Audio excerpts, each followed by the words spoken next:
another video. Today, this will be in the ship vlog series. However, we're not on board right now. I'm still on vacation until March. About the first week I'll be going back. So pretty soon we'll be back on board making more content. Purpose of today's video is a little Q&A. We get a lot of questions here all the time. And I've written down about 16 of them, with one exception, that I get frequently asked. A lot of the questions that multiple people ask, I've tried to address in here. And if you guys like these videos, we can do more. A lot of people ask the same questions, so I try to answer them. I try to reply to everybody, as you guys know. But when I'm gone, that's kind of hard. So we'll do this video, and if everybody likes it, we'll try to do it again, maybe when I get home again in the summertime. So we'll jump right into it. The first question I get a lot is these are my list, right? Favorite things to do on the ship, or favorite part of the job. I would say, like, for me, I like to the morning times. We all do our morning rounds. It's like an easy way to glide into the day. Going around getting my numbers and doing all that, just drinking a cup of coffee or tea or something. I kind of enjoy that part of the day. I like when we do like some maintenance jobs too, like working on the engine or things like that. A lot of times in port we'll do some fuel injectors. I enjoy doing that kind of mechanical maintenance. Maybe a couple of my least favorite things are probably like doing tank soundings, which is part of my morning rounds as well. But you know, it's just tedious. It's not hard, but tedious. You know, as you pull the tape out of the tank, you have to wipe it clean, and I wear gloves, and I have to take my gloves off to write down the numbers. So for that purpose, probably be one of my least favorite things. Secondly, maybe trying to work when the ship is rolling around a lot. Although I never get seasick. That's the kind of thing that just is very tiring, as you can imagine. When you're constantly adjusting for the rolls as you're walking, you get very tired, your legs get tired a lot quicker. And you may work a 10, 11-hour day or whatever. So probably one of my least favorite things as well. Second question is, how did you start sailing? Now this is something that we can make a video. There are a few other videos that people have done. I looked at a couple of them online. A lot of them are from foreign point of view, so it does matter. From a United States, American flagship point of view, there's a couple ways, and I won't get real in depth here. Maybe we can do another video on this. You can go to a 4-year academy. If you know this is what you want to do, you can do that. Benefit is you get a degree, and when you start working on the ship, you're at a higher position from the starting point. But then again, sometimes working from the bottom, you get a more well-rounded. So it could be beneficial both ways. There's a lot of training schools you can go to throughout the United States. There's a big one on the East Coast through the Seafarers International Union that you can go to, that program. Minimal expenses. You have to be able to obligate maybe a year of your life to this, and then training, and then go on ship, training, back to the ship. And then after the program, you have all your endorsements you need. They get that all for you. It's all included. And then you're on your own. The other thing to note is that in the United States, the merchant mariner ships that we work on, they're all, the people that work on the ships all come from different labor unions. That's how it works in the United States. So you would have to become a member of one of these unions. And then additionally, you have to get all your required documents before you sail, like, of course, a passport, a merchant mariner's credential. It looks just like a passport, but it's color red. A TWIC card that allows you to get in and out of all the ports if you leave to go to shore and come back. Transportation Workers Identification Credential, that's what that stands for. And you need a U.S. Coast Guard drug clearance and physical, which you get at one time. And these are all things you can just apply, go get, pay for, and not a big deal, but you have to do it. So you need to keep all those documents up. And of course you need to have the proper shots. You need an inoculation card, it's a yellow card, international shot record card, or whatever they call it. And that shows that you have all the proper vaccines for different parts of the world require different things where certain things may be more at risk. So I went a little longer than I wanted to on this question. Rough seas. A lot of people have asked about the seas. Do you get seasick? Absolutely not. I don't. I'm very fortunate when it comes to that. I don't get seasick. Never have. I've seen a few people who had a little issues with it, but after a day or two, they were okay. and they were okay. It wasn't a really long problem. And to be honest with you guys, when you're out there, you know, I cross the Atlantic a lot, even in the winter, but when you go to sea for a couple months, it's not like the ship is rolling around every day. I see less of that than I do just normal seas. Now, if just mild rolling around makes you sick, that's a different story. But the really bad weather, it's not like that all the time. There's more days that are better than the days that are like that, from my experience. So yeah, I don't get sick. There are things you can take for it and do. But of course, if that's a concern, I wouldn't worry about it too much, because it's not really nasty out there every day when you're going to be working on the ship. It's not going to be like that every day. Shore time. A lot of you guys say, do you get to go to shore? Yeah, absolutely. You've seen in my videos, the ones of you guys that watch on my channel a lot, and I know a lot of you are here all the time, and I appreciate that. We go to shore. My ship in Germany, Belgium, and Rotterdam are our 3 European ports. And then we're in Norfolk, Virginia twice, Houston, Texas, and then we go to Charleston, South Carolina. So I get off a lot. In Texas, we have a long port stay, at least a day, at least a 24-hour stay, no problem. So I always go out there and have a good time, get some food, just relax. I always go in Virginia here where I live, and I can see my son. And I always definitely get off in Germany, and a lot of times Belgium. I can go downtown if I feel like it. Rotterdam, I'm always doing fueling of the ship, so I don't ever get off there. But a lot of the guys do. But yes, we do get shore time. Now some ports are quicker than others, so you might have a shorter or longer stay in a given port. But yeah, we all have our favorite ports, and it's usually the ones where we're at the longest, so we can just go out and enjoy that. How long do I work? A lot of you guys ask, like, what is your contract? I know a lot of the foreign flagships, I hear the guys, they tell me they're out there for 6-8 months. That's a really long time.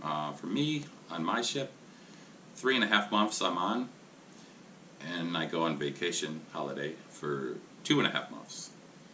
So that's basically 3 trips on, 2 off, because our trips are round trip 35 days to Europe and back. And I'll do 3 of those trips, so 105 days. And then home for 70 days. So not bad at all. Really easy run. And that's about 8 days over, 8 days crossing back over the sea. The rest of the time we're port to port, so we have cell phone service a lot. And we do have internet on the ship as well, so that makes it a lot easier. Okay, the next question is, I already started to answer it, but then I had to pause the video because an airplane went by. I live near the Naval Air Station, so that happens sometimes. The next question was stability of the ship. A lot of you guys ask. In a different way, you ask, like, what keeps the ship stable from sinking? You know, that's a really in-depth question. Even the chief mates and all who take care of that could really answer that more in-depth. But the short version, real simplified version, we have ballast tanks, all ships do, throughout the ship that can be filled or emptied of water. They pump it in or pump it out to keep the ship sitting the right way. And of course they load cargo. You know, I know that's a consideration too in their cargo plan. And then we also, on our ship, we have fins on my ship that extract on both sides. And then when the ship is rolling, that helps to keep us stable. And it really does help a lot.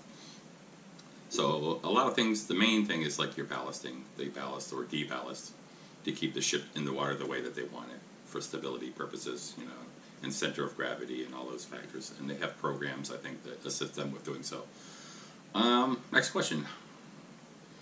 Jobs on the ship. There's different types of jobs on the ship. There's generally 3 different departments. You have a steward department, which is your cooking, the people who cook the food and do all that. You have a deck department. That's the ones who work on the bridge, the nav bridge. They steer the ship, navigate the ship, all those things. Take care of the deck maintenance, tie up the ship, untie. Deck department. Myself, I'm in the engineering department. We're the ones who work in the engine room and do all the maintenance and repairs of everything pretty much on the ship. Anything mechanical failures. The engine department handles electrical, pretty much everything like that. So those are the 3 different departments. And then you have, of course, entry level up to different levels in each department. The food. A lot of people ask about the food. That, from ship to ship, that's a different thing. You're limited. You can't just get what you want every day. You might see a menu one day that you just don't really like. That happens to me a lot. I eat a lot of salad out at sea because I'm not. I don't eat beef, pork, chicken. I really don't like to eat much fried food. So I find myself eating things like salads a lot.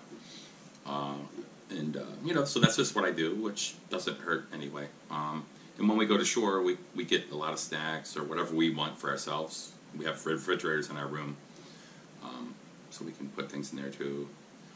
So, but yeah, you are very limited. And of course, on a ship, if you don't have a good cook, that can make it not as nice either. But it's just part of the job, So, but anyway, weather on deck. A lot of people ask, can you work outside on the ship? Is the weather good? Or it depends. We have on my ship with Maersk, we have a 3-color system: red, green, and yellow. Green is everything's good weather. You can go outside anytime. Yellow is more like a precautionary. Maybe carry a radio with you just in case. And of course, the red card. If they post a red card, that means it's bad weather, and we'll know that anyway. Don't go outside. If you do or you have to, call the nav bridge, let them know that you're going outside. Carry a ship's radio with you, and then you call the bridge when you come back off the deck or wherever you're going to let them know you're back inside safely and all the doors are shut. So that's the system we kind of use on my ship for safety. It's all for safety. Pirates, a million of you guys asked about that. I go to Northern Europe and then back to the United States. There's no issue with pirates. I have been on ships where we did go through the Red Sea, off the coast of Somalia, Straits of Malacca, by Malaysia and all these places. And we generally, what those ships do, they get a crew when they get over maybe in the Mediterranean, like Trident guys. We've had SEALs on some of the ships I've been on. And it's a security team, and they're armed and well trained, and there's no problems with them. So they secure the vessel. I've heard a couple of stories, ships I've been on, where they saw some people approaching, and then once they made it known that they were there, the people left. So obviously is a good thing. Shipping seasons. A lot of you guys have asked, is it an all-year thing? Or yeah, it is. Actually, throughout the world, the ships on container ships, we work all year carrying cargo around the world.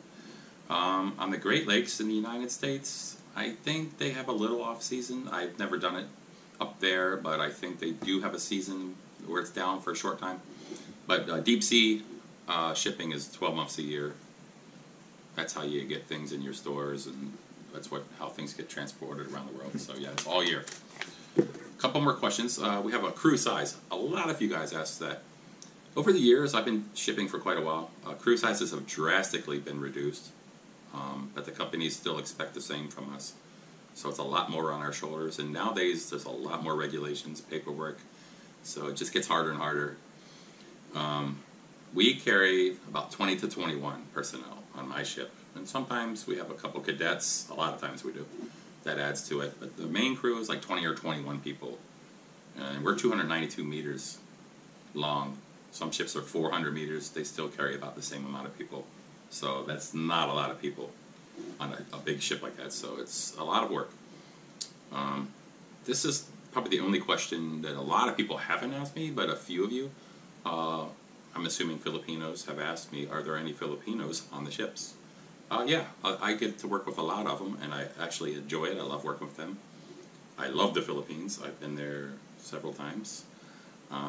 There was a lady on the ship the last time I was there, working in the kitchen, and she was a delight to work with, a wonderful person. So yes, we do have, it's not a Filipino crew, but we might have one or two on the ship. A lot of times, there are quite a few who do it, and Filipinos, U.S. citizen Filipinos. So absolutely, and they're great to work with. Two more questions I have. One is, how are the containers secured? In one of my vlogs, number 24, if you watch that video, I posted it not too long ago. I show it, and I explain it. If you want to know more, just go look at vlog number 24. And I think it's somewhere near the end. I show how they get attached and all. But to answer it for this video, they have lashing bars. The bottom couple levels, they have lashing bars that go to the ship and to the containers in this X form. And then there's also twist locks where they sit. There's twist locks that are like this. They sit down on top, and then it gets twisted like this with a little thing that the longshoremen pull, and that locks them into place. So the bottom couple layers are definitely lashing bars and twist locks, but from maybe the third level up, they're only held. Each container is held by the 4 twist locks that they're sitting on, and then the container above it is held by the 4 twist locks that it's sitting on. So that's how that works. Okay, the last question is, how do you keep the ship from getting rusty? Obviously, people know that it's a saltwater environment. That's a big battle, of course. Every 5 years, the ships go to a dry dock shipyard, and they do some painting there and maintenance there. They have to come out of the water every 5 years. That's kind of like a shipping rule. But as far as the deck department, what they'll do, they have a deck crawlers, needle guns, they call them. We have a super high, I think it's 7,000 or 8,000 pound pressure washer that we recently got that can blow rust off the deck too. And of course they have the units they can push with the needles that chip up all the rust bubbles. And then they'll go over it with, like, after they clean it up and sweep it, a protective coating. I don't know what they use on my ship, maybe Seal or something like that that protects it from rusting anymore. And then they use, on top of that, a 2-part epoxy paint, which is for outdoor use. And you don't use that paint indoors because of the fumes. It's very dangerous to do that. So it's a 2-part epoxy paint that they use on the decks. And then, you know, of course they do little spots here and there. But a lot of times walking around the ship, you'll see some ruts. But for a minimal crew, it's very hard to keep on top of all of it. So that's going to about do it for this video, guys. Hope you enjoyed that, and I hope I answered a lot of your questions. And like I said, if you guys like this video and you have more questions and you want me to do it again, I'll do that again. I could do it again from the ship.